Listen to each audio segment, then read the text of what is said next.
Well, President Obama is set to talk to journalists this morning about the deadlock in the debt and tax talks. For more on all of this, I want to bring in the president of the American Action Forum and also the former director of the Congressional Budget Office, Doug Holtz-Eakin. We are also rejoined by Maya MacGuineas. She was on earlier this morning. She's the president of the Committee for a Responsible Federal Budget. Thanks to both of you for joining me from D.C. And, you know, this, as I mentioned, is our top story. We've been watching this very, very closely. And it sounds as if now, since what's happened over the weekend, we may get a smaller budget deal. Doug, is that good enough for the economy? I think so. The more important issue is the quality of the deal. And a high-quality deal will be one that had actual changes in the entitlement programs that dictated lower future spending, one that had a strong commitment to caps on discretionary spending with real enforcement of those caps in the medium term, and would have some near-term discretionary cuts as well. So I believe what markets are going to look for is A, getting the deal done, that's very important, and B, getting a deal that has real changes in policy, not promises to do it at a later date. Maya, what do you make of that? Well, I agree with Doug that a package needs to be about specifics, but here's where I disagree. I think that the markets understand at this point that the real problem in the budget is entitlement reform. And if we have a smaller deal in the neighborhood of $2 trillion, we're just not going to get those major entitlement reforms that really have to be central to any budget reform package. And that's why I've been of the mind that going big is sort of the only way to actually get the real changes to the budget that are going to stabilize the debt and put us on a sustainable trajectory. And that ultimately is going to be what markets care about. So I'm not as reassured about this smaller package. Right, because why waste this opportunity not to go big, right? Doug? Well, I think I disagree for two reasons. Number one, it's just not possible, given the timetable, to do the kind of major changes on tax reform, entitlement reform, you know, Social Security, Medicare, Medicaid, the Affordable Care Act.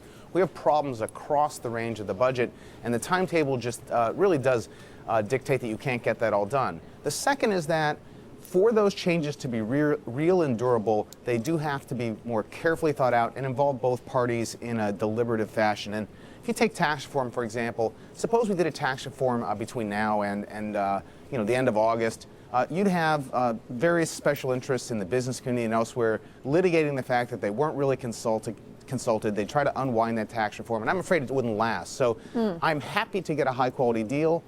It doesn't solve the real problem, which is the trajectory for the debt, and I think I acknowledge that. But if you get real entitlement reform in that deal, you'll send the signal to markets that you've begun a process that is unavoidable.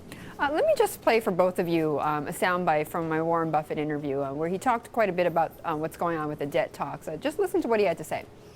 We're a very special place. There's no question about it. And we will pay our debts in the end. So it is not like if we don't pay, we can't pay. We've got the right to print our own money. That's the key. So, you know, what he's saying is that we can print our own money, right? I mean, eventually, you know, even if we surpass this debt ceiling, we're going to be able to make our obligations, though, are we not?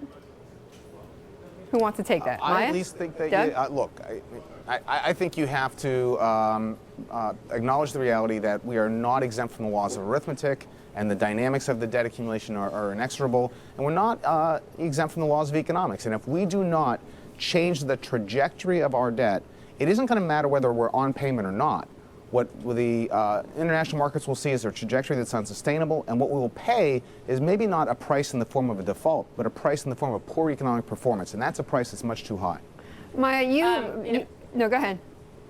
Well, I was just going to say, I thought that was a great interview, and I think, of course, that technically it's true, we will be able to pay, but the real question is, would we tank the economy by the way that which we get there? And if we rattle markets because we don't lift the debt ceiling in time, or we have to prioritize in a way that's completely sort of not managed, we don't know at what point would be a tipping point. We should not be waiting to find out. But I do think what's more encouraging is now that with the leadership of both parties around the table, I feel like there's a stronger commitment to getting a deal done. It may not be my perfect deal, but I don't think we're going to bump up into that debt ceiling territory where it becomes really dangerous. Whereas a couple weeks ago, I was more worried than I am now. But Maya, do you think that Obama should have stepped in earlier? I do. I think the president should have been involved in this negotiation, not just on the debt ceiling, but how to change the fiscal path from the very beginning. Last winter, when Bowles and Simpson, the co-chairman of his fiscal commission, came out with a report, I think it would have been terrific if that had really been the start of the national discussion. It's a report with lots of ideas that I think people from both sides think have real promise, and it shows where good policies and good political compromises are.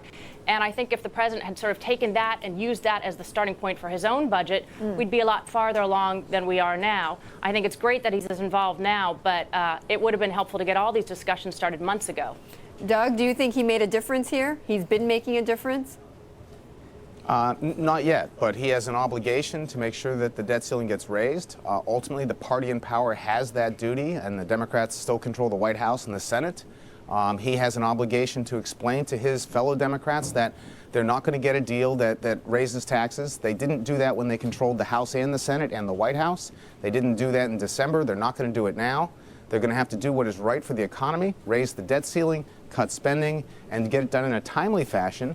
And for his own political purposes, they're going to have to get a package big enough to get past the election. He does not want to have continual reminders of his poor budgetary history. So, you know, he can make a huge difference, but he needs to get serious and work fast. Okay, well, there's only days left. Doug Holtz-Eakin, thank you very much. Good to talk with you again, as well as to Maya MacGuineas for staying with us.